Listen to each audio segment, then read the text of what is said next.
Rishi Sunak faces a new conflict of interest over claims that his family in India could stand to benefit financially from trade talks with India. Here's a summary of the article. Rishi Sunak faces a new conflict of interest before a G20 summit in New Delhi next month over claims that his family could stand to benefit financially from a post-Brexit trade deal that he is negotiating with India. Darren Jones, the Labour chair of the Business and Trade Select Committee, said, "As the Prime Minister recently learned, it's important he declares any interests properly. I expect him to do so in respect of the India trade deal too." The calls come as former Culture Secretary Nadine Dorries, a vocal critic of the Prime Minister, finally handed in her resignation as an MP. Sunak will attend the G20 summit in New Delhi in 2 weeks and is expected to discuss the UK-India trade negotiations in a separate bilateral meeting with India's Prime Minister, Narendra Modi. Trade Secretary Kemi Badenoch flew back from India this weekend after holding intensive talks on the prospective deal. Shadow Trade Secretary Nick Thomas Simmons said his party backed a trade deal with India, so it is important that he is transparent about any relevant business links and his personal role in negotiations. A government spokesman said, "The Prime Minister and Trade Secretary are pursuing a trade deal with India in the best interests of the United Kingdom, to boost the UK economy, bring investment to the UK and create opportunities for British people." Shivendra Singh, Vice President and Global Trade Development Head of NASSCOM, the premier trade body for India's tech industry, said the biggest challenge it faced today was the global digital transformation and the digital talent gap that has resulted. This post received a score of 3,600, with an upvote ratio of 96%. Here are the top comments in response to this article.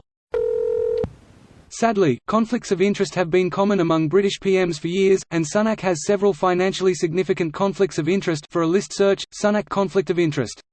They're never effectively challenged. Sadly, conflicts of interest have been common among politicians for decades. I fixed it for you lol. Conflicts of interest is the main reason anyone becomes a politician since the beginning of time lol.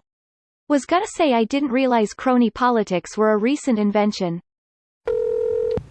West Britain company, don't worry guys, they just want to open some corporate offices? Why don't they just put the country on eBay or something? I'll buy for $20. Sold. To the man with the questionable taste in food. He'll fit in just fine over there then. Weirdly, it almost seems like it would be a bad idea to let wealthy, unproductive sociopaths rule the country as a hobby. It's not like the public had a say in this. He was picked by the party to lead, not the public. They're just to blame for voting the idiots in again. TBF, he doesn't rule the country either.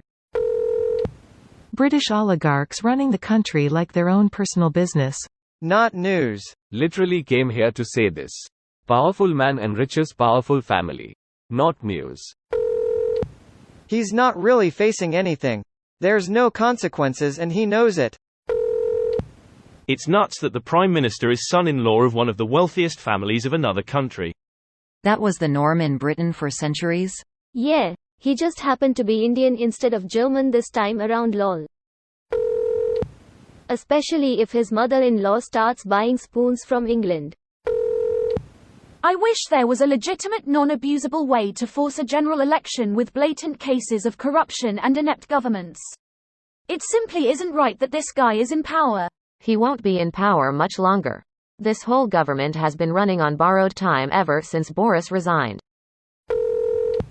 How can you even get around this conflict of interest? What's the solution here? Just don't talk or cooperate with India. Seems like his wife could pretty easily divest her shares, no? Particularly given that the company is a key beneficiary for this specific trade policy. Divesting still wouldn't remove the conflict of interest. She's gonna inherit her family's shares anyways. There's no inheritance tax or anything in India. Unless her whole family divests, the conflict remains. His wife literally created every policy he has in order for her to become richer. Aside from those 5 promises, he continues to respond to all inquiries and then does nothing to make an effort to fulfill them. This video was automatically created by Reddit to speech. The article and comments in this video were selected from Reddit according to their upvotes, and any paraphrasing was performed by smmry.com, without any human intervention.